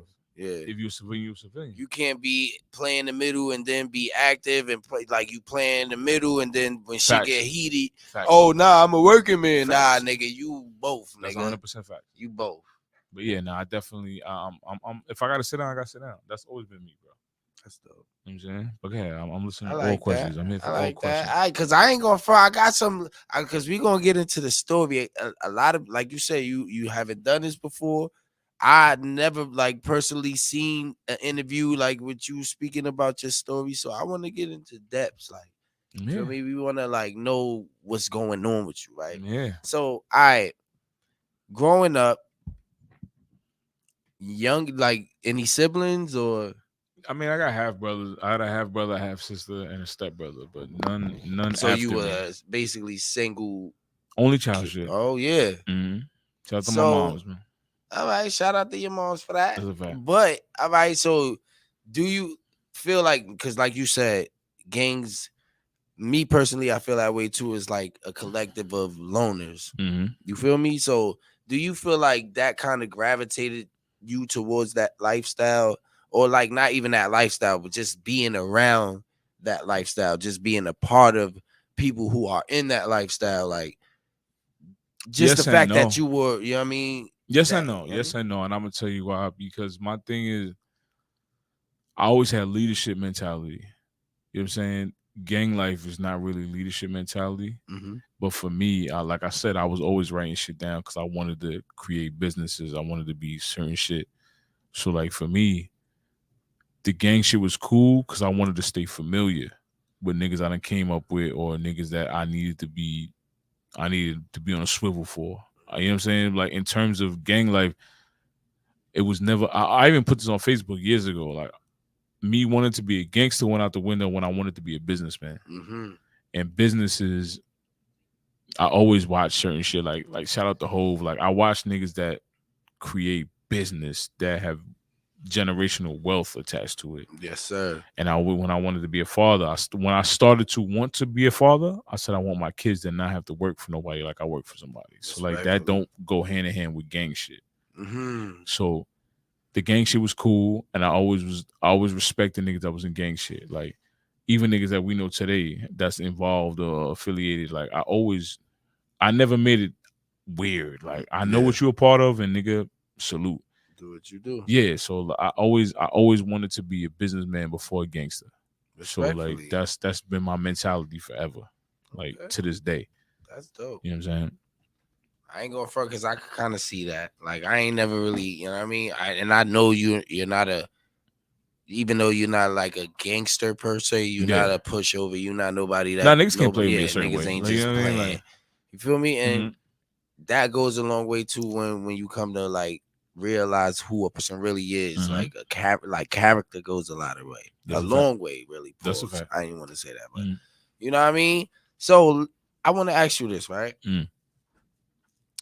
If you had to let's say if you could rewind the hands of time and start over, let's say you could go back to, let's say we're gonna say from graduation day, high school, 12th grade, graduation day, fresh out of high school. Remember, I ain't graduate. Listen. Good. All right, so fuck that.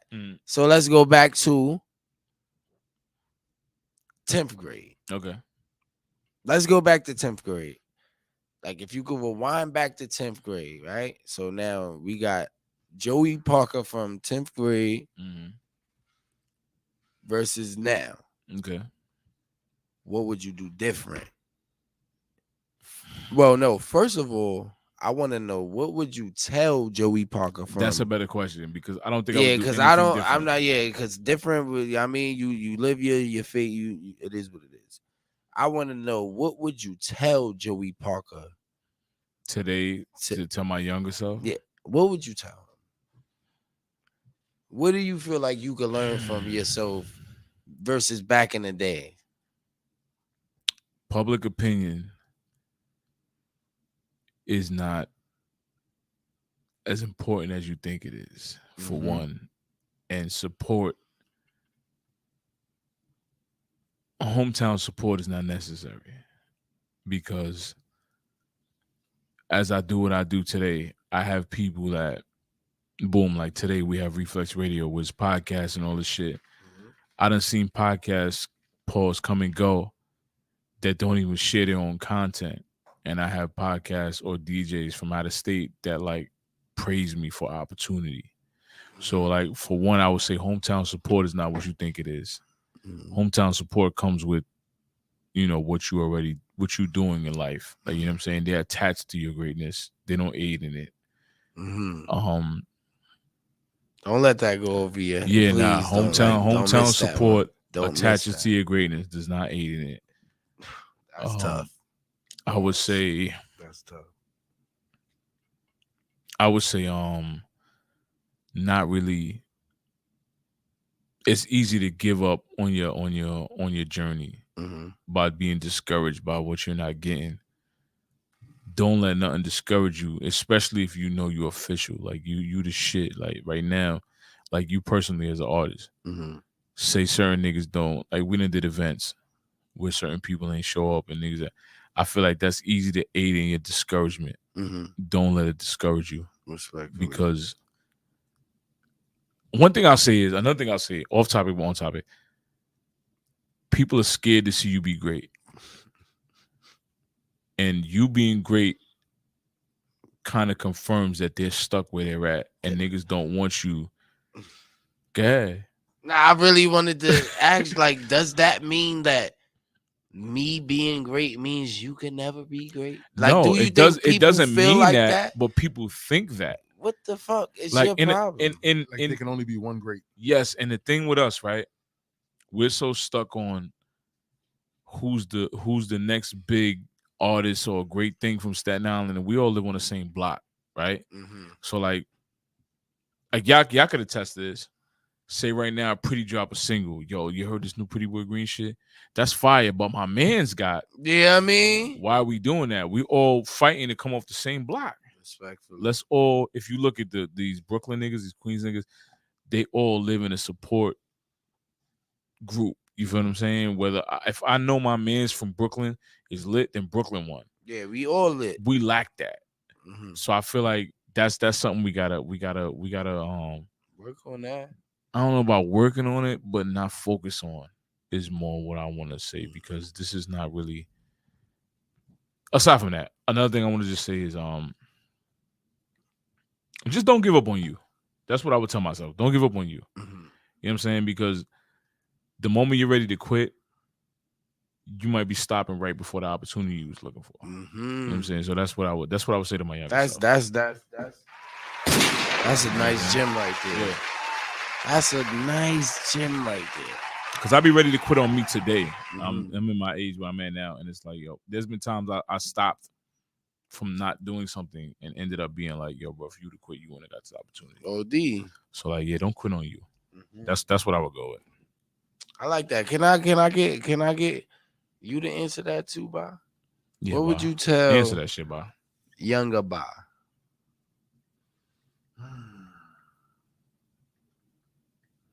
That's a good question. Great question. Don't be afraid to do more. I like that. I like that too. Don't be. That's pretty much about it. That sums it up. Don't be afraid to do more. Don't be afraid to fail. Respectfully. Don't be afraid to fail might be one of the biggest pause. Yeah, that might be one of the best messages. That's it right there. Don't be afraid to fail. Was actually what I was thinking. That's dope. That's on the way to what I was thinking. Yeah. Respectfully. Because a lot of fun. You gotta see some shit. Failure is discouraging. Yeah, a lot of people don't even try based off of the fear of failure. Not for nothing. Even in failing, you can have fun. Not for nothing. Exactly. I've seen some things that have been some places. Me personally, I enjoyed the stage. I enjoyed when I got to the show. There might have been 100 people, but by the time I got on stage, it was 5 people. I promise you, the 5 people and the 3 bartenders, right? We got them motherfuckers rocking. Respectfully. I so enjoyed that. Even at the end of the day, we didn't get to exactly where we needed to be. Can we throw something out the window? What's up? When niggas be like, failure is not an option. It is an option, but it's how you rebound. You know what I'm saying? I watched. I was just talking to wifey about this the other day. I watched Shark Tank a lot, and one of the I forgot his name. One of the niggas on Shark, he was a guest. He said, "Yo, when I was 20, whatever, I lost everything." That was my wake up to bounce back and get it all back, right? So failure is an option. It's what you do with it. You know what I'm saying? That Next is you. So like, a failure is not an option. Is not true. Better bro. yet, can I not damn. It sounds bad. Segue. Can I one up you? Pause. Of course. can we reevaluate what failure is? Go ahead. You know, a lot of things, like even I look What at my is own failure life. to you? Good question. Exactly. Like for me, like I didn't get to the stardom that I wanted to be in, but shit, that Webster Hall show was fucking fire. Mm-hmm. If I had to look back at my own story, bro, if I had a lot of these shows I did, and even the small places, how we got things rocking when we did get those early shows, you know what I mean? It was fucking fire. Being on a podcast / radio to my life is fucking fire. It's a fact. I didn't get to exactly where I wanted to be. I didn't get to Hot 97. I ain't get to none of that. But Reflex Radio, this shit is fucking fire. I'm having a lot of fun and so-called failing. Is this failing? I don't think so, because I'm enjoying this. So you have to reevaluate what failure really is. What is failure? What is What is failure? it to That's a you? good question. I got to That's do a it. good question. You think about it, I got to do everything I want to do. I did my stand-up. I made people laugh for my stand-up. There you go. Did I get famous in it? No, but that's cool. I did a couple of videos, so I guess I did my acting. I directed a couple of videos, and I made it to the radio. I did everything I wanted to do in the level of entertainment. Might not have been at the upper stage, but I still did it. It was in the I could not have aspect, done it if you was did it it. in That's the what matters, aspect of bro. happiness? Did it make you Good happy? question. Yes, I was happy. That's the whole. That's the Facts. main Good goal. question. That's the main goal. Facts. You can like compare all you want. You feel me? But that's like the worst thing to do, to compare. Oh, this person has this. I see this person doing this that I want to do, and I feel like I'm way more talented than this person, and I'm not where. You know that time that you take to even be in that mind state. That person that you're thinking about that's less talented than you, they taking the time to put in that work. I take it as success when somebody successful steals from a so-called failure. You That's shit success. me? Niggas trying to still fill in the pause. I'm gonna show my ass tomorrow. I'm a little drunk in the pause. Alright, so see? Yeah, Alright, we not alright, one more, we bring the job. Alright. You know what I mean? Look how crazy we got pause going, bro. Like it's ridiculous. to everywhere. You gonna tell me now. that niggas was playing with this pause? Niggas shit like was this? not. They was not. I'm gonna keep it official with you. Niggas almost was on some like, oh, that's some little boy shit. Real niggas, even Jadakiss even said, a real nigga shouldn't have to say no homo. No. That's niggas who either who can't keep track insecure. or is scared to not. Niggas, yo, you know what? Niggas is scared to live in their youth, bro. That's it. Just enjoy being immature. Have fun, just for bro. A moment. Yo, it's nothing. Just for a moment. Yo, enjoy your hot dog, bro. Yeah. It's okay. Well, But if We're I gonna say, laugh hey, at yo, you. if I say, hey, yo, respect We're the gonna hey, laugh yo. at you. Respect the hey, yo. Respect the hey, yo. You do what you want to do. You want to eat your glizzy. But even my son, I'm the gonna nigga hang ate a out hot with you dog. later on tonight. Yeah, I mean, You're the joke for the night, but I'm still gonna hang out with you. For the rest I'm of the night, gonna my still bro. respect you, the I'm Brody, respect and your all mother. that. I'm gonna respect your family. Yeah, but you It's just ate a not glizzy, crazy. my nigga. That's it, bro. Like, It's not That's like madness. you tried to suck me off, and now I can never Wait, hang out so with you that ever was again. crazy. Let's just be clear. Let's just be clear. Let's draw that line, my nigga. Like this got dark. I'll never hang out with you again. I can't never speak to your mother. This is dark. I can't speak to your family. That got crazy, but you ate a hot dog. Tuesday shit. Nah, hell no. Don't try to associate this with Tuesday. It's crazy. But you ate a hot dog. Now, bro. Yeah, like, oh, I so you try. I don't even know how You to snuck around justify that. I'm 7-Eleven, sorry. ate a hot dog when nobody thought nobody saw you. What you talking That's Willis. crazy. Shit. Yeah, so back to the interview, because this nigga's crazy. All right, so I want to know, right? Yeah. What it? Ball. What would you the dude say in the sea stand? I want to know, right? Yeah. All right, so what would you say would be your biggest accomplishment to date? Like, what would you say that you Excluding look back, the kids. excluding your I was about to children, say, respectfully, because you know, Entertainment wise, like just period. It could be entertainment wise. It could be just like oh, but excluding my family. friend was about to kill himself, but I called him, and I feel like that was the day that he stopped to even think about it. It could be anything. What do you feel like is your biggest accomplishment or something that you feel like you look back at and be like, yo, listen, like, nah, I really like respect that I did that, or I'm really like you feel like you the GOAT for that. Cause respectfully, you the GOAT, like to me. Like if you ask me, like you feel me, bro, the GOAT. So what do you feel like? Honestly, bro, like opening businesses like successfully. Like that's really like anybody can open a business. Like, but when I really like there's days I come here, like especially here, where I went like a little time period where I didn't appreciate it. And I come in here and I look, I'm like, yo, bro, I built this shit from nothing. Ground up. This is literally nothing was here. Like Parker's Place, that was like piece by piece by piece. Like I built that shit. But this was like within a window of I wanted to be open October 15th of that year. So like I bought like everything to the point where I wasn't sleeping. Like there's a video AR in Lowe's recording me for mad long. I had no idea. I was so fried, bro. Like I was so tired.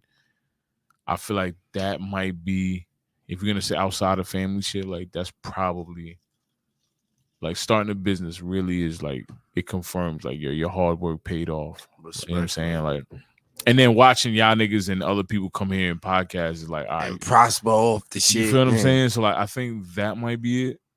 And just having people wear my clothing and come train. You know what? I take that back. This was definitely like number 2. But like in terms of like boxing, right?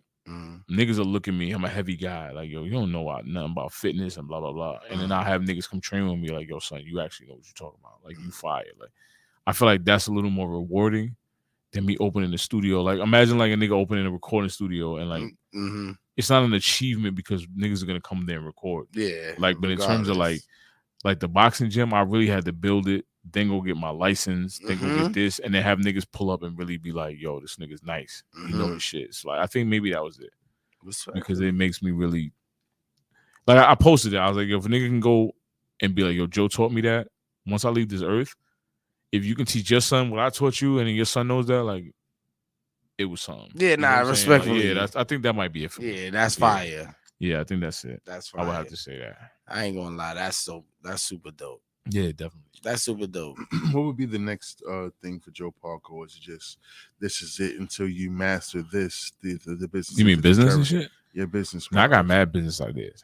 What's the next one? I don't want you to like say nothing that ain't developed that a nigga could steal. I'm gonna tell you over here. I got a fire idea. I don't want nigga to steal the idea. Like, I tell you what though. I tell you what I'm gonna do. When I do my next couple of business ideas, I'm not gonna pose my face to it. Because niggas can associate. Yeah, if you associate me to the brand, it allows you to be like, I'm not fucking with it because it's Joe. Niggas hate. Yeah, the hate is real. So I feel like the next 2 businesses, I'm actually gonna one of them I'm gonna cap. I'm gonna put a white lady or whatever. Yeah, I want to make them really feel like it has nothing to do with me. Yeah, I ain't gonna. Shout out to Manscaped, by the way. Ooh, we ain't do that shit. Joe Parker 20. Joe Parker 20 at manscaped.com. Always elevating, get 20% off. Can I name my shit? Yeah. Manscaped, Joe Parker 20. Go to what's the other shit? Oh, Dope. Which is edible cookie dough. They support domestic abuse, violence, and all that shit. Joe Parker 5. Respectfully. I have a couple more. Fire Behind. Damn, I got shit I don't even remember, bro, because I've been drinking. But I'm gonna put in the bio when we upload that shit. But yeah, we gonna put everything in the links just so y'all get into them. But yeah, definitely. I'm here to help, man. At the end of the day, that's a great question. That's a great question. Respectfully. But yeah, bro. That's how I feel personally. I've been drinking. I ain't going front. So it's only right. Do you have any more questions? Because like I ain't going front. I feel like on top of like us, like no, fuck all that. Really, I want to know. Yeah. Just to sum it up, right? Because we got to tap into, I ain't going front. I really would love to do it part 2 because I feel like it's certain things that we didn't get to tap into. We all lose what you're saying. Respectfully. I copy. But just to sum it up for just this part one, like who, if you had to like sum it up, like let's say your teacher gave you like, oh, this is your project, give me a summary. Who is Joe Parker? Just a short summary.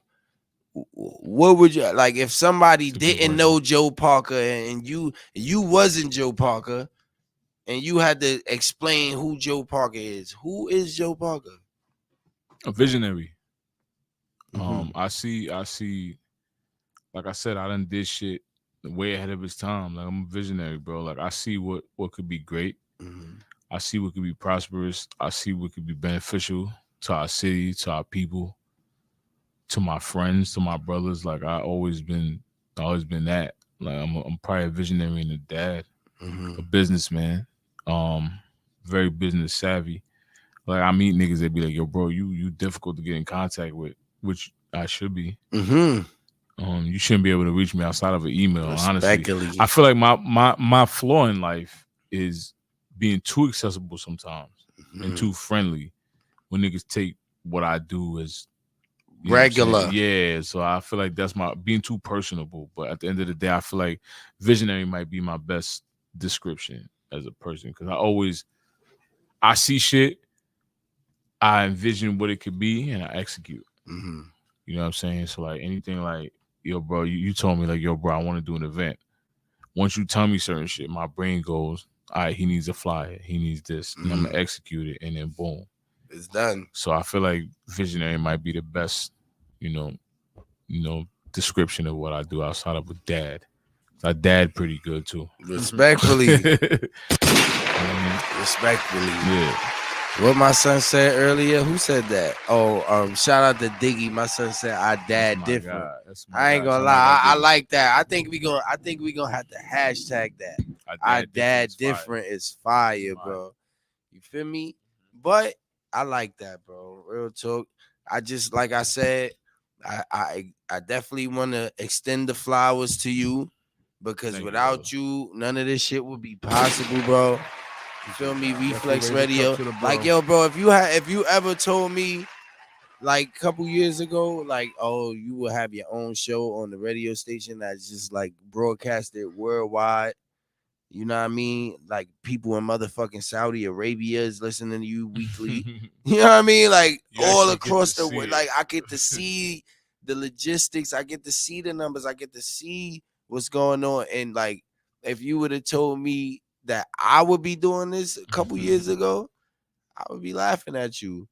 But right now, word on the street, like if arguably number one on the station right now, arguably, and if not, we one of the number ones, nigga. Shit me. Yo, you know what's crazy?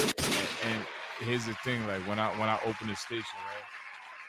Y'all remember the game plan was to be the first show when we aired. And remember, I had a different mix board that's in there. Yeah, that's a fact. And it didn't work, and it ended up being nothing and shit. Yeah. But since then, y'all have been so consistent that you have the most episodes. And respectfully here, like give yourself a respectfully. Like y'all really have, like y'all have like almost 50 episodes. Easy, easy. Me? And this is once a week, so like this is.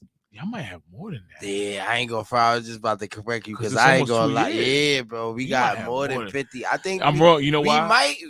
Did we centrify? But you have more. But you also never send me titles to what we had to scrap a lot. That's right. But realistically, you have probably 2 years worth of shit, bro. That's crazy. You know what I'm saying? But at the end of the day, y'all really have represented this brand better than I have. Right? Yeah. What you said? 72. It's 52, baby.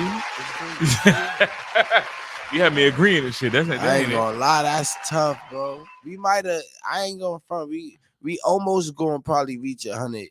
No, that's definitely, bro. Y'all not. That's almost in a minute, bro. All right. One question y'all niggas will have to ask. Like, what one thing you wanted to ask me, you never asked me. What's up? One thing that I never asked you that I want to ask you. Be personable shit. Don't even gotta be no. What's your nationality? Wow. That's what we doing. I'm saying you asked. Right, you asked. All right, so we're gonna do 2 questions each. I'm Dominican, Black, and Japanese. You definitely got Asian in your family because I seen You see my grandma. Fact. I'm Dominican, Black, and Japanese. How the fuck you get that mixture? That's Listen, crazy. my nigga, I'm just here, bro. I'm not. Dominican Japanese. All right. He's Dominican Japanese. All right. How many abortions? Whoa. Hey yo, what the? That's my question. What you talking about? Nah, cause we done kept this shit real clean. We done kept this shit professional. Why would he go that route? I want to know. Like niggas I gotta put something in the thumbnail. Yo, Joe Parker had 13. You know what I mean? Abortions. Like so niggas, you know what I mean? Niggas gotta click this shit. I don't know, nigga. Like, all right. So if you had to get how many times Joe Parker got caught cheating? No, I ain't go that far. See, the abortion thing could have been before your time, before the time. You feel me? She ain't got it. I mean, right now. All right, then we can't ask no. All right, these are the thumbnail questions, right? Yeah, clickbait. All right, clickbait questions. Yo, you know, clickbait section. You heard? This is the click. We started that now. This is the clickbait section of the show where we get to ask the wildest questions. Most outlandish questions. Hopefully, we get a bite on the question. Crazy. What am I there? All right, we just gonna keep throwing out questions and hope we get a bite or some juicy shit. Poise. And makes. I mean, I said pause. You said poise. Poise. I said. you know what I meant. All right, so we gonna just throw some crazy shit out there. You said, poison. All right, listen. All right. Pussy or ass? What? Eats? Yeah. Both of them. Respectfully. It's one meal. Respectfully. All right. Go ahead. There's an inch of Go ahead, yo, bro. Just don't give him a chance to. What made Joe Parker cut his dreads? I ain't gonna hold you, bro. My hair's starting to get thin, my nigga, right here. And because I got tired. I got tired of doing my shit. And you know, you a lot. I'm next. So like, when you don't do them, you get that new growth, right? And that new growth kind of weak. So when I'm like on the couch, I'm feeling strands pop. I'm like, ooh, like I'm about to cut this motherfucker. So plus, like, you know what? It's just a lot to be under that hair dryer, bro. Like in the summer, it's like, damn, it's 80 outside and 90 under the dryer. It's crazy. It's not worth it, bro. Like, and I only got bored with my haircut. That's the only reason I grew locks. Like, I didn't really want them. Like, I wanted them, but it wasn't like. It was a lifestyle change. I just got bored. You know what I'm saying? I ain't going from my locks was a lifestyle change. Yeah. I can't even smoke, so it's like I ain't that, but I don't know if that equates. But well, I decided to get locks. I equate locks to Rasta lifestyle. Rastafari, right? You feel me? So like that's why, yeah. So like it was just like a fashion statement. I ain't gonna front. That's why a lot of females be mad. I don't speak patois because I got long ass dreads, bro. I don't know nothing. My shit choppy as hell. Wagwan. What y'all say, nigga? Damn mute them. Is it me? Tings. All right, one more question. Let's go one more question. All right, we gonna like two more. All right. Right. Well, he get one more. I get one more. Go ahead, Brody. Your favorite style of what's your favorite nationality style of food? Food, bro. I ain't gonna would it be the Spanish? Would it be more the Asian? Would it be more outside of my own nationality, bro? I really enjoy Chinese food at any given time of the day. The disrespect to your Japanese ancestors. I know. It is. They can't stand. But you know why though? They say go in the corner and stab yourself. But I'm crying. Harikari. But Japanese food too? I like curry. Japanese food is mad expensive though. You can't eat Japanese food every day. Yeah, that's a fact. Chinese food, $6, I can get a meal. Japanese food, I'm spending $20, $30 just for a meal. Everything. So you just call Chinese people poor. Wow. Hey, listen, man, you said I didn't, but at the end of the day, wow, we ain't promoting that. Yeah, I bet say that. Chinese, I do like Chinese. I do like Chinese. Chinese, I can eat every day. I ain't gonna. And if you ain't from the hood, if you from the hood, you can eat Chinese food every day. I'm outside, you know that. Respectfully. I used to be outside. Respectfully. What you got? All right, I think I got at least. Can I get two more? Sure. All right. I don't remember the two, but it's gonna get there because my ADHD is kicking in, right? All right, one. If you had to choose between losing your sight or losing your hearing. Not hearing, bro. You keep that shit. What would you choose? Hearing. Hearing. I need to know where I'm going. And why? I could see the pussy. Yeah, shit, man. What is you talking about? If I can see and I can smell that thing. I gotta be able to see. Nigga, yeah, because the chick can smell good and look like a gargoyle. I don't even like hearing that y'all motherfuckers talk. Let alone, crazy. Now you keep the hearing. I be tight up while playing Call of Duty though. You. All right, so hold on. So you done fucked ugly pussies or no? You nigga. I only be with my wife. Yo, bro. See, party done like interview done like I only been with my wife and head ass. Like what? It was that one. Like you made me forget my other question. You got one more. I said, all right. So you say you go. What's that? Who's your favorite child? That's tough. I have to pick one. You have to pick one. If you had to pick a child, who would be your favorite? I can't do that because they listen to the show. Whoa, you can't. And then you got your son old enough to know, your daughter old enough to know. My little daughter, I just met her 9 months ago. Word. She don't know. She don't know nothing. That's disrespectful. So if you don't say her, she gonna respect it. Now my son gonna be like, "Daddy, you didn't pick me." Like, I ain't gonna hold you, bro. Like, I keep it about no funny shit. Every one of my kids saved my life. Are you a girl dad or a boy dad? I'm just dad. Respect. Because I honestly, bro, like, I feel like you're blessed with kids for different reasons, right? So, like, my oldest daughter, she's not my blood daughter, but she's my daughter. I raised her from 4 months old, and change, right? And I was outside wilding. I was doing a lot of bad shit in life. And I felt like God was like, all right, here's your test.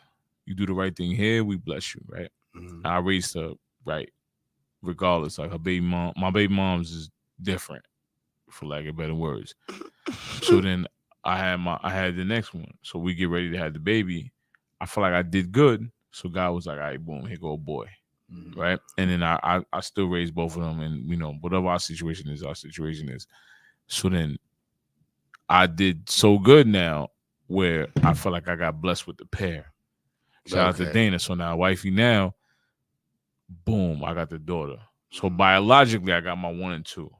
But I have my other one because she's really she's the one. And when I say they saved me differently, right? Like my oldest, she told me, yo, this shit, the street life shit, corny. My son said there's more to life than entertainment and all sort of shit. My daughter now told me that get your health in order. So like they all told me like your mother, you know what I'm saying? So like they all different values in what I should do in life. Like so now I was like, I don't lost. If I can show you pictures, you didn't see them. Like I lost a lot. So it's like live for them. You feel me? Respect. So like they all give me like different shit that I should do. Same question in Ukraine. Which one's your favorite kid? You out there? Try to get you. Like I don't got no favorite kid, honestly, but. I don't got a favorite. If you pick that new light skin one, it's easy. Nah, I can't even pick him because honestly, I can't pick a favorite kid, honestly, bro. I can't. But if I had to tell you one thing, Miani's like my you know what I mean? Like only because she's the one that changed my life. She's the one that like I was like outside, nigga. I was outside, bro. Like 32 years? Yeah, no, nigga. Not 32 years. I ain't even 32 yet, bro. Fuck is you talking about? I'm bugging out. I'm not even 32 yet. 2-9, July 23rd, you heard? Bugging out. This nigga wilding, right? But I ain't even, you know what I mean? I'm a 30. But anyway, right? What I was saying now, y'all niggas know I got AD. That Miani's your favorite. Yeah, nah, I ain't say that, but I just said she started the change of my, you know what I mean, perspective on life and looking at shit different and like he said. Your birthday really July 23rd? Yeah. My wife's birthday July 23rd. You're lying. On God, bro. You're fucking lying, bro. Yo, bro, that ass. I cannot stand you, bro. I'm not lying about that. I don't lie like certain niggas lie. That's your wife's birthday, bro. That's a whole fat word to Rocky. Oh my fucking God, bro. How many people am I gonna meet with my birthday? Well, it's not your birthday then. What? It's your birthday. What? Hey, yo, man. what the fuck? You big man? Nah, I'm not big mad. You know why? I'm not big mad. Shout out to everybody got a birthday You want twin to know out there. the Shout out to my craziest birthday part? twin Mook. You want to know the craziest part? Everybody that I beat, that have somebody like significant.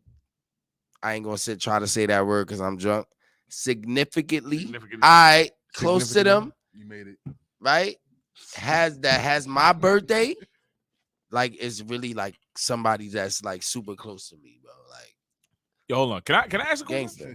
Fuck all that shit. Can I ask a question now? Yeah, but respectfully, it's your What's turn. the goals for Pretty Boy Green in 2022 into 2023? Fuck all that. I ain't even gonna and bye, nigga. I'm gonna keep it nigga? official with you. Let's right? talk this. Let's talk that shit. I ain't even gonna do that, bro. Cause I nowadays like I be like on some like low key shit. I don't be really like, you know how they say speak it to existence. I just pray it to existence. I don't like talking a lot. I don't like speaking to people too much. But right, you my brody, you gave me the opportunity to interview you, and I appreciate that. So I got to answer, right? So my plans, my nigga. Longest answer in the world. He's still longest answer in the world. Huh? Longest answer in the world. All right, so my plan, nigga, like, first of all, knick knack, patty whack, give a dope. Nah, fuck with you, cause y'all dragged it. Nah, yeah, I dragged it, right? Nah, no funny shit. Like, I want to like really broaden my horizons with writing, like, cause I ain't gonna lie, I got a lot of opportunities with like big artists that I'm like not even understanding how the fuck they even know who I am to even want music from me. But I'm looking to broaden that horizon for myself. On top of that, I'm like, well, we're about to start a whole new like series. Like I'm getting more involved in acting this year. You feel me? So I'm gonna do a lot more like music, but like behind the scenes, not more so. Like I'm gonna like drop my own singles. I'm gonna drop my own singles, but I'm gonna just be like in the background, like writing for other artists. But more so, I'm gonna focus more so on like acting and maybe even potentially modeling this year. You feel me? So that's where I'm like headed right now. I'm gonna try to practice more on living in the future. I'm too much of a person that lives in the moment. Mm-hmm. I'm happy. Nothing wrong with that though. I'm happy in the life in the moment that I live in, but and it really isn't too much wrong with that. But I definitely got to live a little more in the future. You know what I mean? And prepare myself for prepare my now self more, if that makes sense. Respectfully. With that being said, can we do one thing before we end this, right? What? If you could like, and we gonna do this on air right now, right? If you could tell Pretty Boy Green one thing, and I want this from both of y'all. Y'all don't even got to do this. I just need this from y'all as my brothers, right? If you could tell Pretty Boy Green anything that you feel like would, help benefit getting to the next level, or maybe something that I'm not doing that that I could do that I'm lacking, that'll help me get to the next level. I do. Focus on leave my dick alone. Reflex Radio. Yo, I hate this nigga. Yo, Reflex Radio, word of the street, my nigga. We got Joe Parker. Now, I mean, I appreciate you for being here for the interview. My nigga, man. You, my boy. Love you too. We gonna have a part 2 because we got a lot of more to talk about. But for now, we out and we gonna be back next time. But officially, why don't you leave my dick alone? Yeah. Come on, nigga. Gay shit. You know that. I'm retarded, but not all the time. Copyright. God damn, bro. Like, come on, you acting like I don't. Fault, man. Come on, You like. got it.